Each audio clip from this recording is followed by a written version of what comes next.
It's time for an on-deck interview to help you live well and swim well. Welcome to Champions Mojo. And now your host, Kelly Pallas.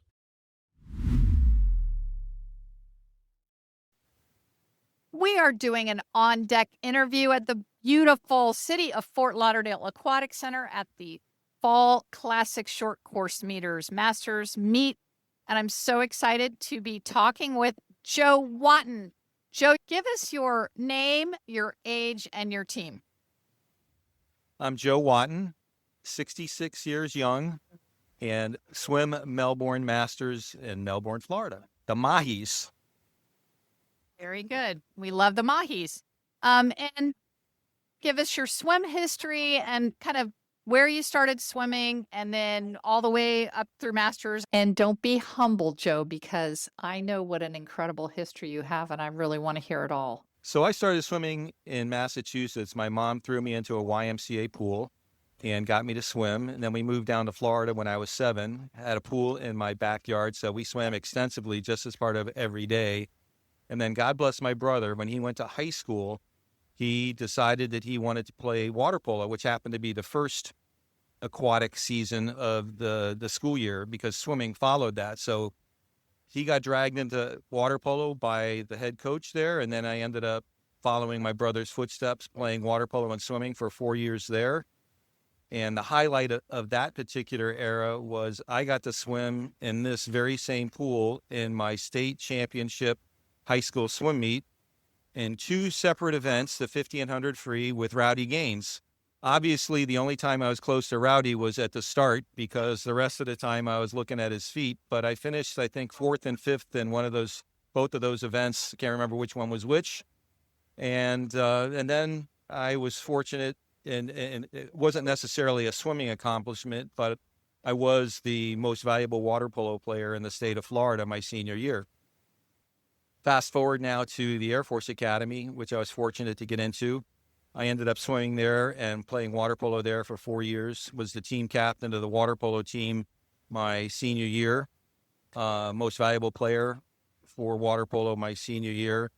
For swimming, I was the national champion in the 50-yard freestyle for the National Independence, whatever it was at that time. We had University of Miami, Southern Illinois, Carbondale, and I happened to win the 50 free in my junior year.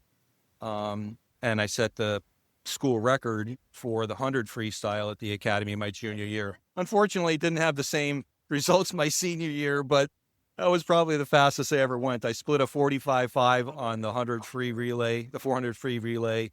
And I think my 100 free back in the day for the school record was 46.45, which again, looking at today's records, it was really slow, but it was good enough at the time. And then going into my Air Force career, didn't swim very much during my first couple of years because I was married to somebody that didn't necessarily support that. Wasn't until I got recruited to go back and coach at the Air Force Academy for water polo that I got back into swimming. And I would use the 50 free as a motivator for my guys that I was coaching in water polo as a means to get fast. I offered them a free pizza and ice cream event at my house if they could beat me in the 50 free. And we would stage that once a year. And sometimes I won, sometimes I lost, but it was a fun event. And I got to have a fun experience with them. Little side note there too, you acquire nicknames during the course of your Air Force career. Pilots have call signs. When I was a cadet, as a freshman, I was so skinny, I was nicknamed Stiletto because I was so skinny. But then when I played water polo, I was nicknamed Squints because I did not have very good vision. Had not had my vision corrected at the time, so I was always squinting. So I had Stiletto and Squint when I was a cadet. Go back there as a coach, and I'm freshly divorced, skinny as a rail due to the emotional stress, and I'm basically a 6'3" weakling, and I'm assigned to help the water polo team lift weights during the off season. So I'm in there trying to struggle to throw up weights with these other guys who are all buffed out. And one of the gentlemen that I was lifting with, one of the cadets, imitated Yoda very well. And as he saw me struggling to push up weights, he was going in his Yoda voice, "Oh, very powerful." So my nickname, because they already had a coach that they called Coach, was my nickname became Power. Facetiously, they were teasing me with Power.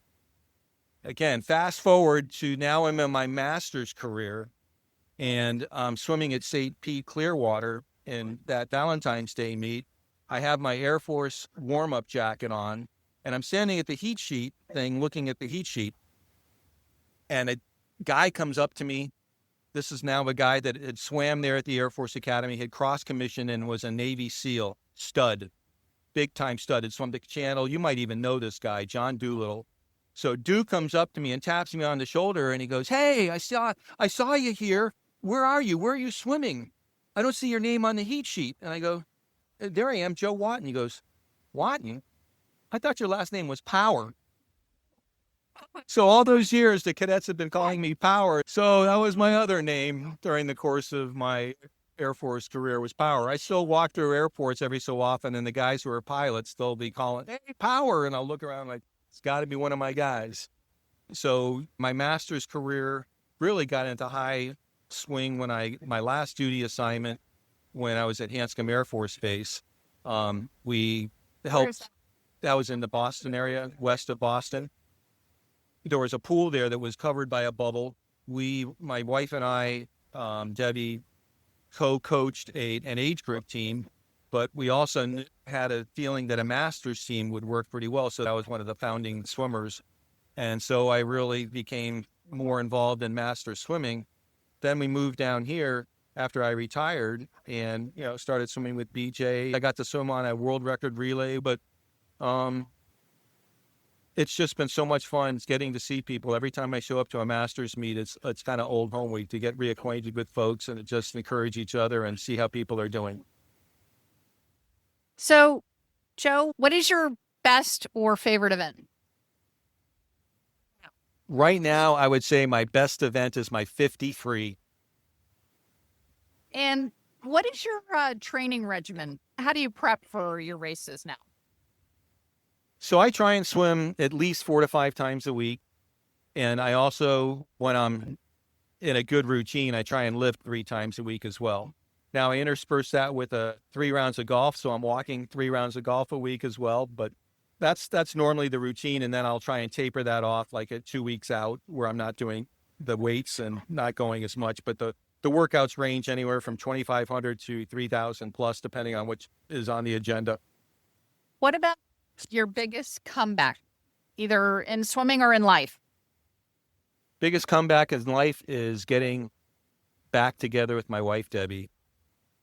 I dated her when I was in college, did not know what love looked like or felt like. Knew I had a great time with her my junior year over Christmas break, but failed to act in such a way that would have concluded the deal, allowed her to get away from me. And it wasn't until 9 years later, after I was divorced and she was divorced, that we found each other again. And now we're 35 years plus happily married, and she's the best accomplishment I've had in my life.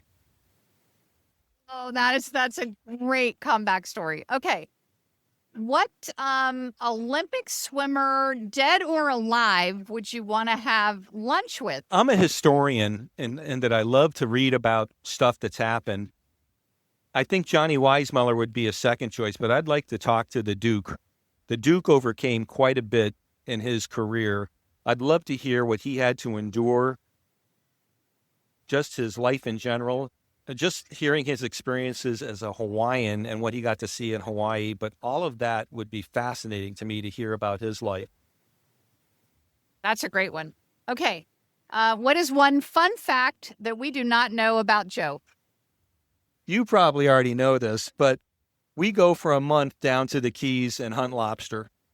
And that's turned into a family event. This last year, we were very fortunate.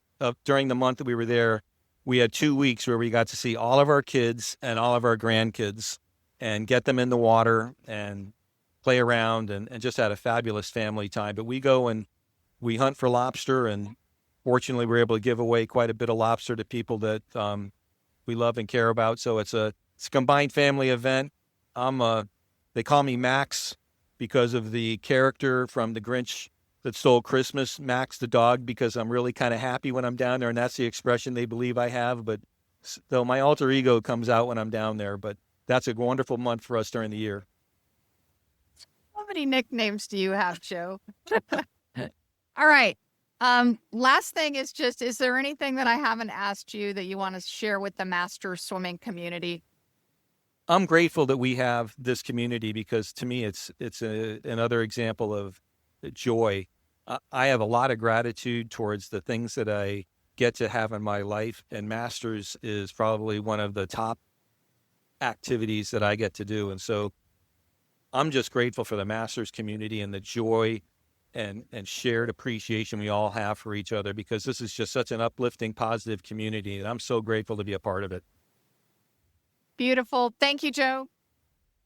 Thanks, Kelly.